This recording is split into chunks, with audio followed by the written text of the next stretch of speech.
आनंद, क्या तुम समुद्र में उठने वाली और सागर में विलीन होने वाली इन लहरों को देख रहे हो? समुद्र तट पर टहलते हुए बुद्ध ने अपने प्रिय शिष्य आनंद से ये सवाल किया और आनंद ने अपना सिर हाँ में हिला दिया। अज और अमर होना जल के समान है, जन्म और मृत्यु लहरों की भांति है।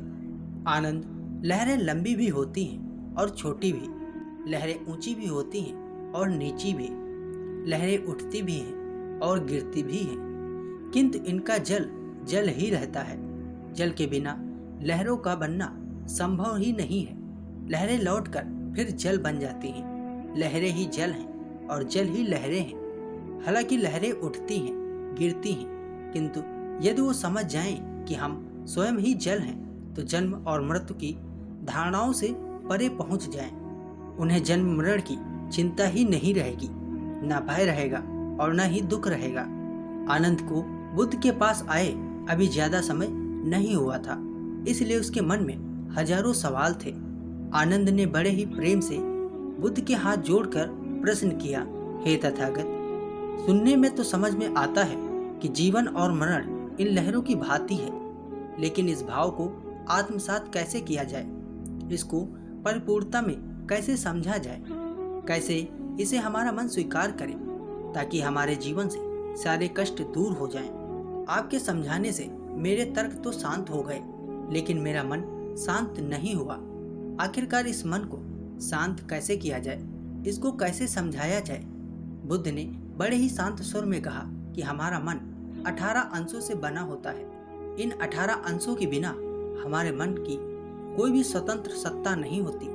जब तुम इन 18 अंशों को भली भांत समझ लेते हो तो तुम अपने मन के गुलाम नहीं रह जाते, उसके मालिक बन जाते हो। जिसकी लगाम तुम्हारे हाथ में होती है, उसके बाद तुम अपने मन के पीछे नहीं दौड़ते, बल्कि तुम्हारा मन तुम्हारे पीछे कार्य करता है। इन 18 अंशों में सबसे पहले ये 6 इंद्रियां होती हैं। इन 6 इंद्रियों के विषय होते हैं और इंद्रियों के द्वारा जन्म लेने वाली चेतनाएं होती हैं। 6 इंद्रियां सुनने की शक्ति, सूंघने की शक्ति, स्वाद, काया चेतना और मानस चेतना, और इन 6 इंद्रियों के विषय होते हैं रूप, ध्वनि, गंध, स्वाद, स्पर्श और चित्त के विषय। और चेतनाएं जो इन इंद्रियों के कारण जन्म लेती हैं वो इस प्रकार हैं: देखना, सुनना, स्वाद लेना, स्पर्श करना और समझना। इन 18 अंशों के बिना कोई मन नहीं होता। ये 18 अंश जन्म, मृत्यु और परिवर्तनशीलता से बंधे होते हैं। इसलिए मैं कहता हूँ कि नाना प्रकार की भावनाओं का एक संग्रह है जिसकी प्रकृति ही परिवर्तनशील होती है। तुम ये तो समझ गए हो कि हमारा मन 18 अंशों से मिलकर बना होता है, लेकिन ये बात भी समझने की होती है कि इन 18 अंशों को जो भी स्वाद, गंध, जिस भी चीज में ज्यादा मजा आने लगता है वही हमारे मन से बंध जाता है, उसी का हमारा मन गुलाम हो जाता है। तुम यूँ समझो कि अगर तुम्हें गर्मी लग रही है और अचानक कहीं से तुम्हारे सामने ठंडी हवा आने लगे, तुम समुद्र के सामने टहल रहे हो और तुम्हारे चेहरे पर ठंडी हवा की बौछार पड़ने लगी। इससे हवा तुम्हारी काया को स्पर्श करेगी जो तुम्हें आनंद देगी, और उस आनंद को पाने के लिए तुम्हारा मन हमेशा तैयार रहेगा। इसलिए तुम्हारा मन इस तरह से गुलाम होता चला जाता है। जहाँ पर उसे मजा आता है वहीं पर वो उस वस्तु में, उसी चीज का गुलाम हो जाता है। आनंद ने कहा कि हे तथागत, कि हम ये तो समझ गए कि हमारा मन सत्ता रहित होता है, उसकी कोई अपनी सत्ता नहीं होती। बिना इंद्रियों के, बिना विषय के उसका कोई अस्तित्व नहीं होता। लेकिन वास्तव में ये एक मन होता भी है या फिर यह हमारी एक भ्रांति है? बुद्ध ने शांत भाव से उस मेज को देखा जिस पर पानी से भरी हुई प्याली रखी थी। उसकी ओर संकेत करते हुए बुद्ध ने कहा, वो प्याली भरी है या खाली है? फिर आनंद कहता है, गुरुवर, प्याली में पानी भरा है। आनंद, इस प्याली को बाहर ले आओ और इसे खाली कर लाओ। आनंद ने वैसा ही किया। बुद्ध ने मेज पर रखी हुई प्याली को उठाकर पलट दिया और पूछा कि आनंद, ये प्याली भरी है या फिर खाली? हे गुरुवर, यह प्याली भरी नहीं है। फिर गुरुवर कहते हैं, आनंद, यह प्याली अब पानी से नहीं भरी है, किंतु वायु से भरी है, या तो तुम भूल ही गए कि खाली होने का अर्थ किसी चीज से होना और भरे होने का अर्थ किसी चीज से भरा होना होता है। इस समय यह प्याली पानी से खाली है, लेकिन वायु से तो भरी है। आनंद, प्याली का भरा होना या खाली होना इस बात पर निर्भर करता है कि प्याली तो यहाँ पर मौजूद है, यहाँ पर विद्यमान है। प्याली के बिना उसका खाली होना या भरा होना हो ही नहीं सकता। आनंद ने हाथ जोड़कर कहा, प्रभुवर, तब तो हमारे मन में विचार चलते रहते हैं, नाना प्रकार की इच्छाएं उठती रहती हैं। तो इसका मतलब तो ये हुआ कि हमारा मन वास्तविकता में होता है, इसकी अपनी सत्ता होती है। बुद्ध ने मुस्कुराकर कहा, आनंद, शब्द जाल में मत फंसो। मन का अस्तित्व इतना सूक्ष्म है कि उसे सामान्य अवधारणा से समझा नहीं जा सकता। उसका अस्तित्व वैसे ही है जैसे शून्य का अस्तित्व होता है। आनंद, अभी हमने भरी और खाली प्याली की चर्चा की। यद्यपि हमने समझ लिया कि मेज पर रखी हुई प्याली खाली है, यदि हम गहराई से देखें तो ये भी सत्य नहीं है। आनंद, जिन तत्वों से प्याली का निर्माण हुआ है, क्या उनमें आप जल की विद्यमानता को नहीं देख पा रहे? आनंद ने कहा कि प्रभु, प्याली बनाने के लिए कुम्हार ने तो मिट्टी सानी थी, उसमें जल तो था ही। तुमने ठीक कहा आनंद, यदि हम गहराई से देखें तो प्याली में ये तो विद्यमान है। हालांकि पहले हमने ये कहा था कि प्याली जल से खाली है। प्याली की विद्यमानता जल की विद्यमानता पर ही निर्भर है। आनंद, क्या तुम इस प्याली में अग्नि की विद्यमानता को देख रहे हो? जी हाँ प्रभु, प्याली को पकाने के लिए अग्नि तत्व जरूरी है। बिना गर्मी या अग्नि तत्व के बिना यह प्याली पक ही नहीं सकती। बुद्ध ने पूछा कि इसके अतिरिक्त तुम क्या क्या देख रहे हो? आनंद ने उत्तर दिया, मैं वायु तत्व को भी इसमें देख रहा हूँ। वायु न होती तो अग्नि न जलती और न कुम्हार जीवित रह सकता था। मैं इसमें कुम्हार के कुशल हाथों की कारीगरी, उसकी चेतना, उसकी भट्ठी, वे पेड़ जिनसे भट्टी जलाने की, जिनसे लकड़ी आती है, वर्षा, धूप और पृथ्वी जिनसे वो पेड़ उगते हैं, उन सबको देख पा रहा हूँ। प्रभु, परस्पर अवलंबित उन हजारों तत्वों को देख रहा हूँ जो इस प्याली को अस्तिवान बनाने में योग देते हैं। बुद्ध ने कहा, बहुत सुंदर आनंद, प्याली पर ध्यान करने से उन सभी तत्वों को देखा जा सकता है जो उसके भीतर और बाहर विद्यमान होते हैं। तुम्हारी खुद की चेतना भी उन तत्वों में से एक है। या तुम गर्मी सूर्य को लौटा दो, मिट्टी पृथ्वी को लौटा दो, जल सरिता को लौटा दो, कुम्हार को उसके माता पिता को लौटा दो और लकड़ी वन के वृक्षों को लौटा दो, तो क्या प्याली का अस्तित्व संभव है? आनंद, ध्यान करने पर हम पाएंगे कि प्याली स्वतंत्र रूप से सत्ता में आ ही नहीं सकती। यही बात हमारे मन पर भी लागू होती है। हमारे मन का स्वतंत्र रूप से कोई भी अस्तित्व नहीं होता। इसकी स्थिति तभी बनती है जब हमारी इंद्रियां कार्य करती हैं। आंखों से देखा हुआ सुंदर रूप हमारे मन में उतर जाता है, हमारे मन को लुभा लेता है।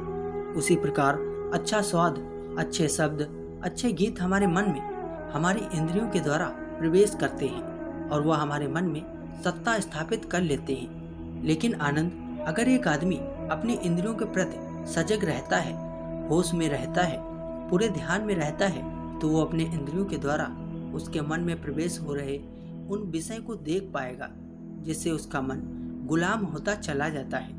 लेकिन जो इंसान होश में नहीं रहता, वो अपने मन के लिए नाना प्रकार की बेड़ियां बनाता रहता है और उसे कभी भी ये समझ में नहीं आता कि उसका मन इतना दुखी क्यों है, उसका मन इतना गुलाम क्यों है। इंद्रियों के द्वारा जो भी विचार हमारे मन में प्रवेश करते हैं, उनका विश्लेषण हमारी बुद्धि के द्वारा होता है। लेकिन अगर हमारी चेतना सोई हुई है तो हमारी बुद्धि व्यर्थ हो जाती है, वो बेकार हो जाती है। हमारी बुद्धिमत्ता किसी भी काम की नहीं रह जाती। अगर हमारी चेतना सजग है, हमारी बुद्धि जागृत है, तो हम देख पाते हैं और महसूस भी कर पाते हैं कि जीवन का कोई भी अनुभव शाश्वत नहीं रहता। वह केवल तब तक आनंद देता है जब तक उस विषय का अस्तित्व बना रहता है। उदाहरण के लिए, जब तुम मीठा सेब खाते हो तो वो सेब तुम्हें तभी तक आनंद पहुंचा सकता है जब तक तुम उस सेब को खाते रहोगे। उस सेब का अस्तित्व खत्म हो जाने के बाद हमारे मन के पास पकड़ने जैसा कुछ भी नहीं रह जाता। उसका सारा मजा खत्म हो जाता है। लेकिन समस्या यहीं पर पैदा होती है। उसकी इंद्रियां उसके मन को इसके स्वाद को बांधने की कोशिश करती हैं। वो बार बार उसे याद दिलाने की कोशिश करती हैं कि वो सेब कितना मीठा था, और इसलिए उसका मन उस सेब को पाने के लिए बार बार लालयित होता रहता है। लेकिन यहाँ पर समझने की बात यह है कि अगर उसकी बुद्धि सजग होगी तो वो ये समझ पाएगा कि उस सेब का अस्तित्व हमेशा नहीं रहता, उसे मिटना ही होगा, और इसलिए हमारे मन को भी मिटना होगा। उसे शून्यता में जाना होगा, क्योंकि हमारा मन अपनी इंद्रियों के विषय में एक बार बंध गया तो वो हमेशा उन इंद्रियों का गुलाम बना रहेगा। लेकिन जब एक बार मन इन इंद्रियों से आज़ाद हो जाता है तो मन की कोई सत्ता नहीं रह जाती। उसके बाद हमारी इंद्रियां सिर्फ अपना कार्य करेंगी, क्योंकि हमारी बुद्धि हमारी इंद्रियों के ऊपर उसकी मालिक बनकर बैठी हुई हैं, उनसे कार्य करवा रही हैं। कहने का अर्थ ये है कि एक बार अगर मन मिट जाता है तो हमारी इंद्रियां सत्य का अनुभव करती हैं। वो किसी भी विषय से प्रभावित होकर उसे भ्रांति से नहीं देखती, बल्कि उसे उस दृष्टि से देखती हैं, उसी प्रकार महसूस करती हैं जिस प्रकार उसका अपना स्वरूप होता है, उसका अपना अस्तित्व होता है। उदाहरण के लिए, जब तुम कोई मीठा सेब खाते हो तो एक बार तुम्हारी जीभ उसका स्वाद चख लेती है, तो उसके बाद तुम जब भी किसी दूसरे सेब को देखोगे तो तुम इस स्वाद को याद करोगे। लेकिन ये जरूरी नहीं होता कि हर सेब उतना ही मीठा निकले, इसलिए हमारी दृष्टि उस स्वाद के लिए भ्रमित हो जाती है और वो भटक जाती है, और वो उस सेब को असली स्वरूप में नहीं देख पाती। काम वासना में लुप्त आदमी अपनी सुख भोग के लिए एक बार जो आनंद ले लेता है, बार बार उस आनंद को लेने की कोशिश करता है, लेकिन हर बार अलग अलग इंसान के साथ वही सुख भोग हासिल करना चाहता है, और इसलिए वो इस काम वासना के चक्कर में फंसता चला जाता है। क्योंकि उसकी इंद्रियों ने जो एक बार सुख भोगा, वही सुख उसके मन में स्थापित हो गया, और उसका मन उस सुख को पाने के लिए दर दर भटकने की कोशिश करने लगता है। बुद्ध ने आनंद को संबोधित करते हुए कहा कि तुमने कभी भिक्षु का जीवन देखा है? उसका जीवन कितना साधारण होता है। वो साधारण खाना खाता है, साधारण बिस्तर पर सोता है, और कभी कभी तो वो जमीन पर ही सो जाता है। ना तो कोई वो कभी राग सुनता है और ना ही कोई नया स्वाद लेने की कोशिश करता है। विषय वस्तु से हमेशा बचा रहता है, और इसलिए उसका ध्यान में जा पाना बहुत ही आसान हो जाता है। वो ध्यान की उन गहराइयों को देख पाता है, और वो उस परमानंद की स्थिति को प्राप्त कर पाता है जो कोई भी विषय वस्तु उसे नहीं पहुंचा सकती। कोई भी वस्तु तुम्हें एक सीमित समय के लिए आनंद दे सकती है, लेकिन परमानंद वही होता है जो किसी भी वस्तु से जुड़ा नहीं होता है, जो शाश्वत होता है, जो सत्य होता है। लेकिन वो परमानंद तभी शाश्वत रह पाता है जब हमारा मन मिट जाता है। तुमने बहुत से लोगों से सुना होगा कि इस काम में हमारा मन नहीं लगता, या फिर इस काम में हमारा बहुत मन लगता है। वास्तविकता में जब हमारा मन मिट जाता है तो उसे हर काम में वही आनंद आता है जो उसे अपनी रुचि पूरी कार्य करने में आता है। वही आनंद जो हर काम में महसूस करता है, लेकिन वो तभी संभव हो पाता है जब वो अपने मन को मिटा देता है, जब वो परमानंद की स्थिति को प्राप्त कर लेता है। और मन तभी मिट सकता है या फिर परमानंद तभी प्राप्त किया जा सकता है जब हम अपनी इंद्रियों के प्रति पूरे सजग रहें, पूरे होश में रहें। इसके बाद बुद्ध ने उस ध्यान को सभी को करने के लिए कहा, जिससे वो अपनी इंद्रियों के प्रति सजग हो सके। बुद्ध ने बताया कि आज जब तुम ध्यान करोगे तो तुम इंद्रियों के प्रति पूरे सजग रहना। तुम्हारे कान क्या सुनते हैं, तुम्हारी त्वचा कैसा महसूस करती है, और सभी इंद्रियों के प्रति तुम ऐसे ही सजग रहोगे। और सभी इंद्रियों के प्रति जब तुम ऐसे ही सजग रहोगे तब तुम्हें पता चलेगा कि तुम्हारे मन में विषय किस प्रकार से प्रवेश करते हैं। इसके बाद बुद्ध, आनंद और उनके सभी शिष्य गहरे ध्यान में उतर गए। तो दोस्तों, कैसी लगी ये कहानी आप हमें कमेंट के माध्यम से ज़रूर बताएं। अगर ये कहानी आपको अच्छी लगी है तो वीडियो को लाइक और अपने दोस्तों के साथ साझा करना ना भूलें। हमें ऐसे ही सपोर्ट करने के लिए चैनल को सब्सक्राइब और घंटी बटन को दबाना ना भूलें। हम फिर मिलते हैं एक नए वीडियो में एक ऐसी ही कहानी के साथ। तब तक के लिए आप अपना ख्याल रखें। आपने अपना कीमती समय दिया, इसके लिए आपका तहे दिल से धन्यवाद।